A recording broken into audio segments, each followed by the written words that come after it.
અયોધ્યામાં જે ઐતિહાસિક ઘડીની રાહ જોવાઈ રહી હતી તે ઘડી હવે નજીક આવી ગઈ છે। ભગવાન શ્રી રામલલ્લાની પ્રાણ પ્રતિષ્ઠા મહોત્સવમાં ઉપસ્થિત રહેવા ગુજરાતના સંતોને આમંત્રણ અપાઈ રહ્યું છે। ત્યારે અમદાવાદના વિશ્વ પ્રસિદ્ધ જગન્નાથજી મંદિરના મહંત દિલીપદાસજી મહારાજને આમંત્રણ મળ્યું છે।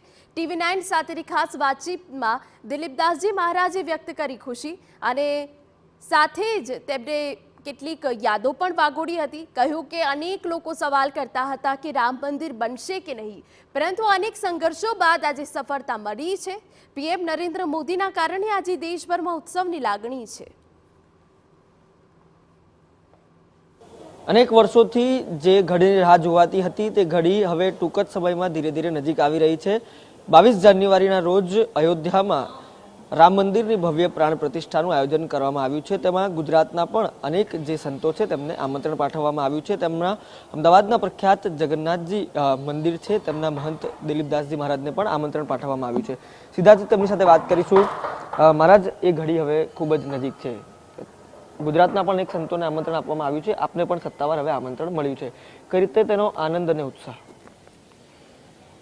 ખૂબ એવી ઘણા વર્ષોની જેની આપણે સૌ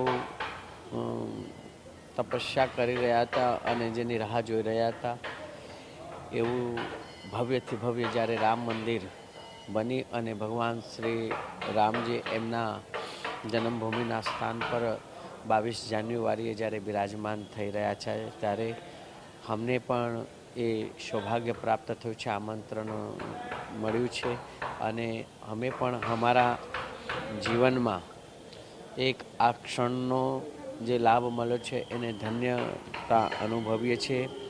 ખૂબ એવું માનનીય શ્રી આપણા વડાપ્રધાન શ્રી નરેન્દ્રભાઈ દ્વારા આવું ન ભૂતો ન ભવિષ્યથી આપણે ન વિચાર્યું હતું અને એવું આ એક કાર્ય આપણું જ્યારે થઈ રહ્યું છે ત્યારે ખૂબ સૌએ આપણે મળીને ભગવાન શ્રી રામની આ જન્મભૂમિનો એ પ્રતિષ્ઠા મહોત્સવ ખૂબ આનંદ ઉત્સાહ સાથે વધુમાં વધુ લોકો સાથે મળી અને આ જીવનની પળને આપણે સૌ માણીએ।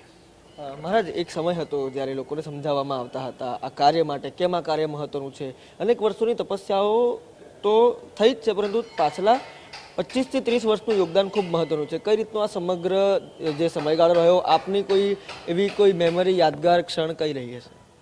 જેવી રીતે કે ખૂબ સંઘર્ષને બધું, અનેક કારસેવકો કારસેવા થઈ હતી ત્યારે અમે બી પણ નાના હતા ત્યારે એ કારસેવાના સમયમાં અમે પણ આપણે જ્યારે અમદાવાદથી ઘણા લોકો ગયા હતા ત્યારે એમાં સહભાગી બન્યા હતા અને અનેક સંઘર્ષોનું એ ચાલતું હતું અને આજ એની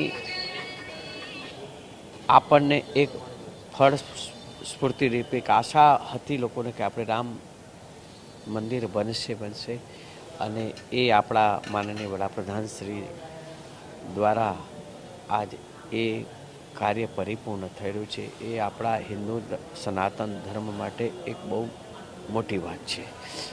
અનેક લોકો અનેક રીતે એની વાતો કરતા હતા, કોઈ કહેતા પણ હતા કે ભાઈ થશે કે નહીં થશે, કોઈ લોકો અસમંજસમાં પણ હતા, પણ જેમને જેમને જે ભાવ હતો એ આજ ટૂંક સમયમાં એની એ પળ આપણે સૌ માણી શકીએ છીએ।